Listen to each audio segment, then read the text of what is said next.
আল্লাহকে বলে ইন্নামা আশকু বাথি ওয়া হুজনি ইলাল্লাহ ওয়া আ'লামু মিনাল্লাহি মা লা তা'লামুন। ইয়াকুব আলাইহিস সালাম যেভাবে বলেছেন, হে আল্লাহ, আমার সকল দুঃখ কষ্ট যাতনা আমার ছেলেরা তো আমার সাথে চিট করেছে, অভিনয় করেছে, মিথ্যা প্রতারণা ষড়যন্ত্র আশ্রয় নিয়েছে। আমি আমার দুঃখ কষ্টের কথা আপনার কাছে বলবো।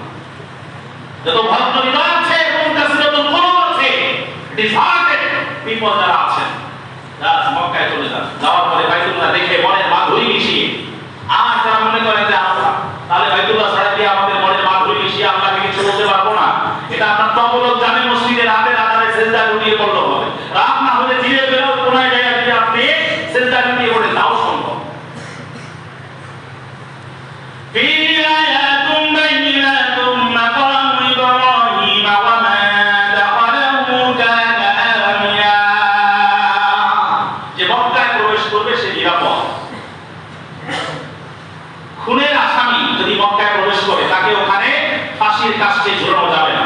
আইন মৃত্যুদণ্ড কার্যকর করার বিধান ওখানে নাই। ওখান থেকে ওই এরিয়া থেকে আগে তাকে বের করতে হবে, তারপরে শাস্তি বিধান কার্যকর করতে পারে। রাসূল করিম সাল্লাল্লাহু আলাইহি ওয়াসাল্লাম মক্কা বিজয় যখন করেছেন বিনা রক্তপাতে পৃথিবীর ইতিহাসে এত বড় বৈপ্লবিক বিজয়, অভূতপূর্ব বিজয়ের ইতিহাস পৃথিবী আর কখনো দেখে নাই, পৃথিবী আর কখনো রচনাও করতে পারে না, পারবেও না। বিনা রক্তপাতে যেই মক্কার কাফেররা রাসূল করিম সাল্লাল্লাহু আলাইহি ওয়াসাল্লামকে নির্যাতন নিপীড়নের স্টিম রোলার চালিয়ে মাতৃভূমি জন্মভূমি মক্কা থেকে মদিনায় হিজরত করতে বাধ্য করেছিল না।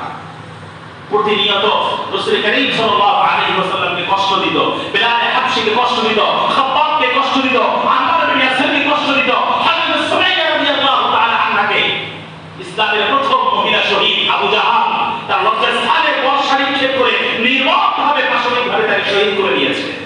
সেই কাফেরদেরকে রাসূল করিম সাল্লাল্লাহু আলাইহি ওয়াসাল্লাম মক্কায় প্রবেশ করার পরে একে একে মাফ করে দিয়েছিলেন। যদিও এর আগে বদর যুদ্ধ হয়েছিল, মক্কা প্রায় 70টা লিডার যারা গডফাদার ছিল সন্ত্রাসের এবং সন্ত্রাসবাদের যারা চাষাবাদ করত, এরকম 70টা লিডার ক্যানালকে বদর যুদ্ধে আল্লাহ রাব্বুল আলামিন মুসলমানের হাতে এদেরকে জাহান্নামের ফ্রি টিকিট ধরিয়ে দিয়েছিলেন। এরপরেও যারা মক্কায় অষ্টম হিজরিতে ছিল, আল্লাহ নবী সাল্লাল্লাহু আলাইহি ওয়াসাল্লাম এদের জন্য বললেন, মান দাখালা দারা আবি সুফিয়ান ফাহুয়া আমিন ওয়া মান হামালা ওয়া মান লাম ইয়াহমিল আলাইনা সিলাহ ফাহুয়া আমিন। যে ব্যক্তি আবু সুফিয়ানের ঘরে দরজা বন্ধ করে থাকবে, আত্মসমর্পণ করা, এটা একটা মনে করেন আলামত, সিম্পটম, সেও নিরাপদ। যে কাবার বেড়া ধরে থাকবে সেও নিরাপদ। যে অস্ত্র ধারণ করে নাই সেও নিরাপদ। 11 জন ছাড়া বাকি সবাইকে রাসূল করিম সাল্লাল্লাহু আলাইহি ওয়াসাল্লাম শরীফ ঘোষণা সাধারণ ক্ষমা ডিক্লেয়ার করেছিলেন। এইজন্য আল্লাহ তাআলা বলেন, ওয়া মান দাখালাহু কানা আমিন। এজন্য বাইতুল্লাহকে যদি কেউ ধ্বংস করতে আসে, বাইতুল্লাহকে যদি কেউ আপনার নাস্তানাবুদ করতে আসে, আল্লাহ তাদেরকে নাস্তানাবুদ করে দেন এবং করে দিবেন। বাইতুল্লাহ যে বর্তমান যে আপনার স্ট্রাকচার আছে, কাঠামো আছে, অবকাঠামো আছে, তার ভিতরে একটা হলো হাতিমে কাবা। এই হাতিমে কাবা কিন্তু কাবা আঙিনা যেটা হাতিমে কাবা, এটা কিন্তু কাবার অভ্যন্তরে। কুরাইশরা এই পৃথিবীতে বাইতুল্লাহ অনেকবার পুনর্নির্মাণ হয়েছে। কবিলা জুরহুম আমালাকা সম্প্রদায় থেকে শুরু করে প্রথমে আদম আলাইহিস সালাম, এরপর ইব্রাহিম আলাইহিস সালাম, ইসমাঈল আলাইহিস সালাম, ওনারা সবাই এগুলা পুনর্নির্মাণ করেছে। যেমন পবিত্র কোরআনে 127 নম্বর আয়াতে সূরা বাকারায় আল্লাহ রাব্বুল আলামিন বলেন ইব্রাহিম এবং ইসমাঈল আলাইহিস সালামের পুনর্নির্মাণ সম্পর্কে, ওয়া ইয ইয়ারফাউ ইব্রাহিমুল কওয়াইদা মিনাল বাইতি ওয়া ইসমাঈল রাব্বানা তাকাব্বাল মিন্না ইন্নাকা আনতাস সামিউল আলীম।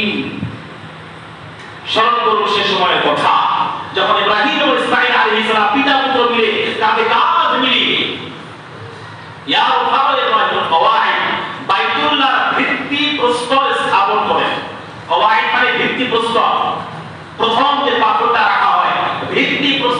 পালন করেছেন।